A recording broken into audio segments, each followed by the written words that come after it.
Welcome to another bonus edition of Upon Further Review. Upon further review, And in this edition, we'll be talking about the Philadelphia Eagles versus the Houston Texans.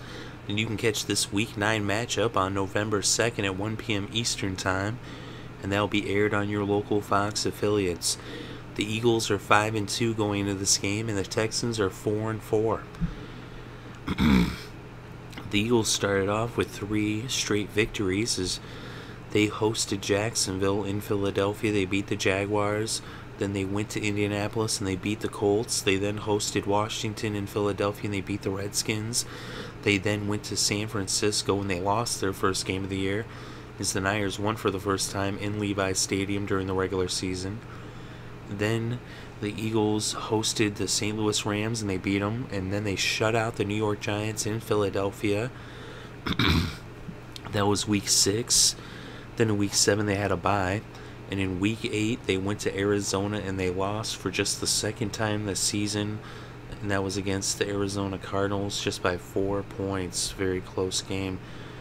The Houston Texans started off with 2 victories. The first 2 games as they actually beat the Redskins in Houston. Then they went to Oakland and they beat the Raiders. Then in Week 3 they lost their first game as they went to New York and lost to the Giants. In Week 4 they hosted the Bills and they got a W. And then they lost 3 games in a row as they went to Dallas and they lost the Battle of Texas by a field goal in overtime. And that sent them on a losing streak as they then hosted the Colts and lost by just 5 points. And then they went to Pittsburgh and lost by a touchdown.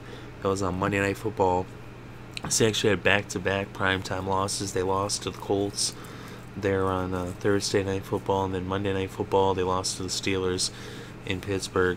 But then in Week 8 they got back in the win column as they evened up their record at 500 at 4-4 by going to Tennessee and beating their division rivals, the Titans. And now in Week 9 they host Philadelphia. And I'll tell you, this game, the thing is, when they went on that 3-game losing streak, I picked them, I kept picking them, and to where I was like, man, I can't keep picking them. I picked them even when they lost to the Giants. I picked them when they lost to Dallas. I picked them when they lost to Pittsburgh.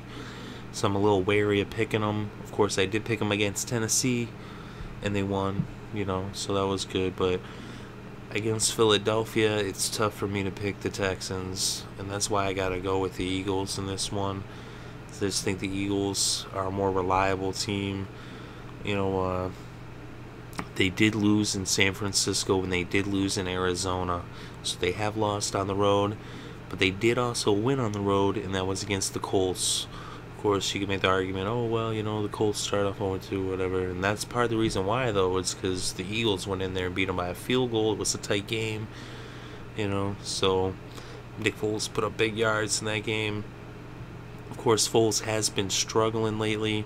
He did have a big game last week. He threw for over 400 yards against Arizona in that loss. But the few weeks before that, he was struggling.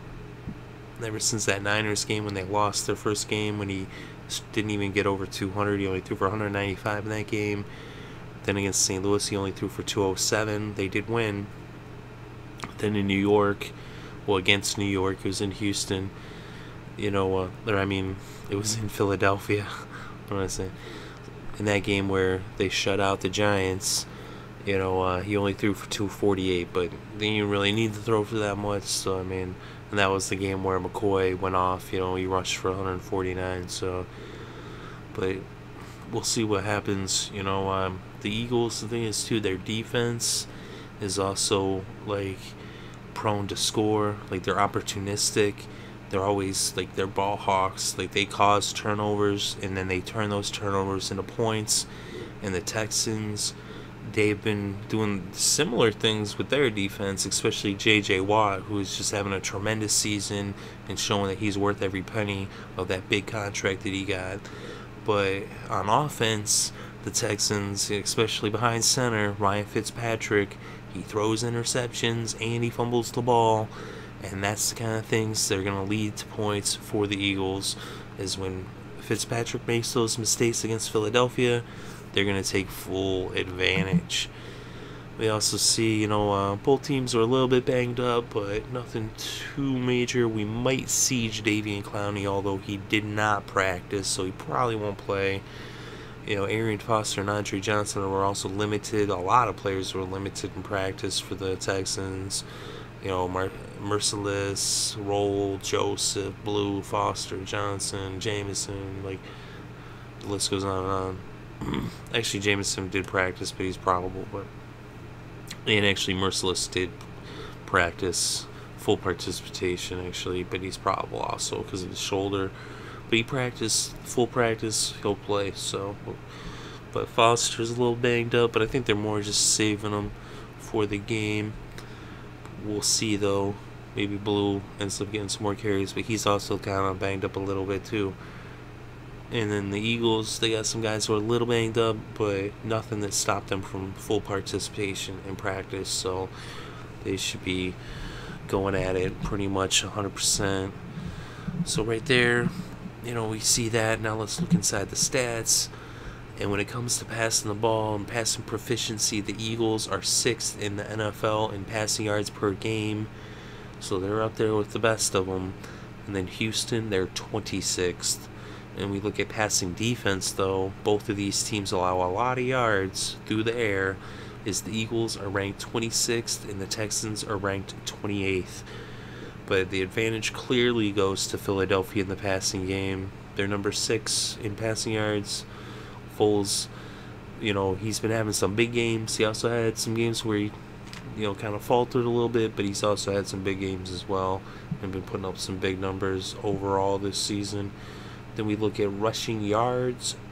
When it comes to per game rushing yards offensively, the Eagles are 14th and the Texans are 5th.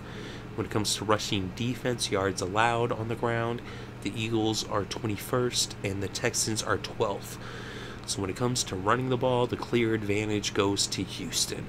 Arian Foster is having a monster season. If it wasn't for DeMarco Murray, they're in Dallas, a little northwest of Houston.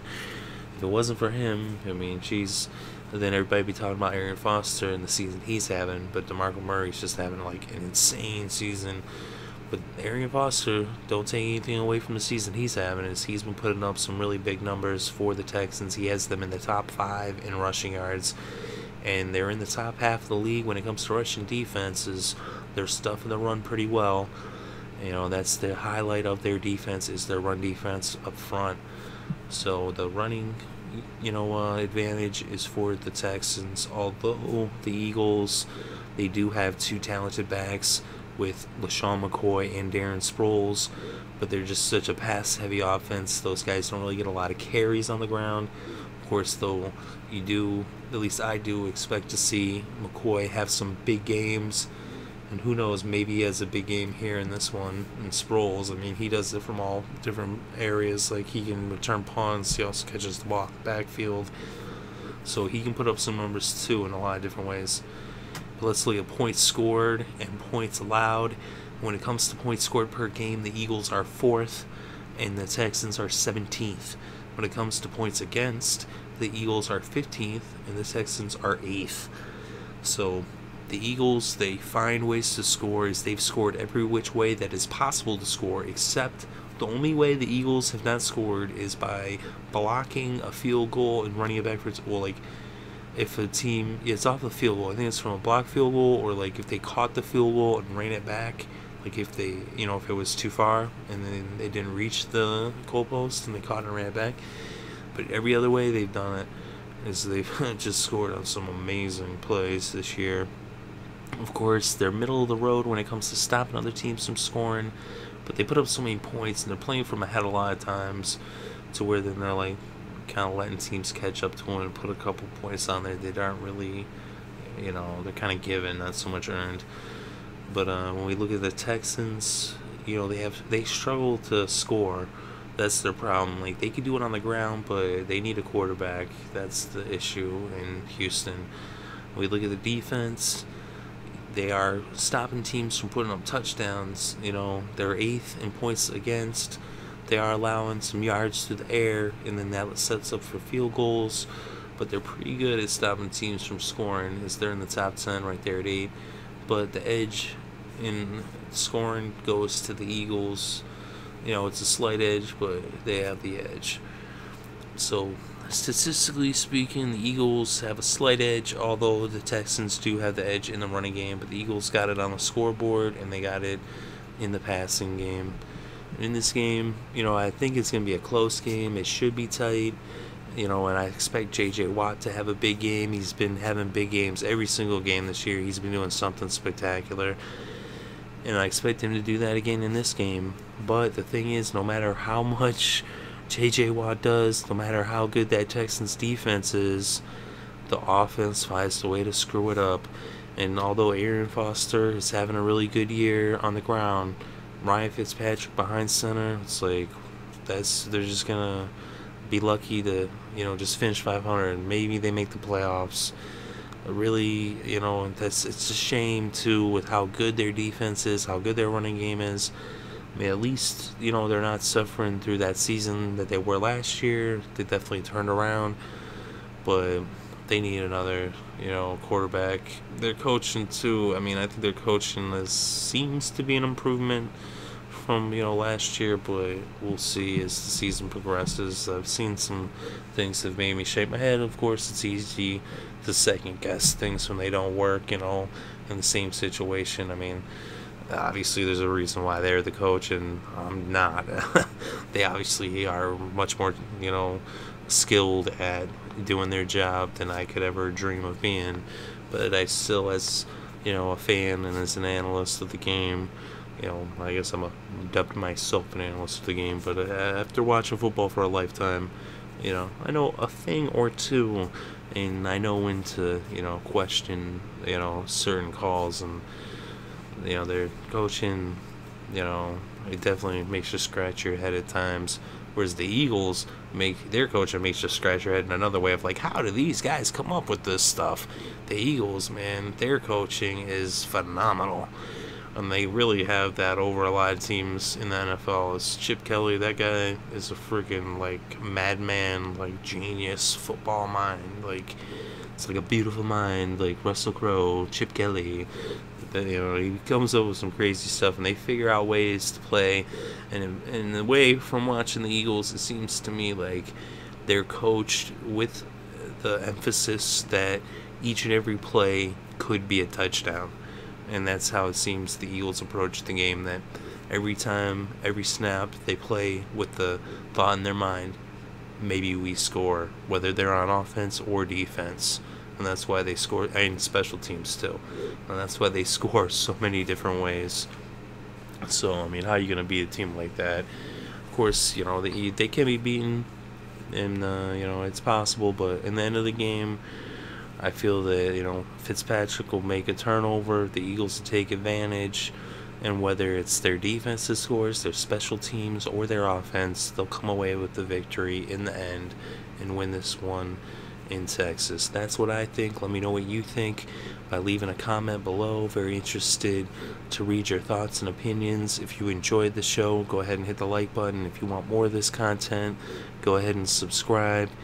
We bring you upon further reviews, as well as recaps for each and every single game, each and every single week. We also do some other stuff as well. Thank you very much for listening. It's greatly appreciated. I hope you're having a good day, and have a good weekend, and enjoy all of the sports.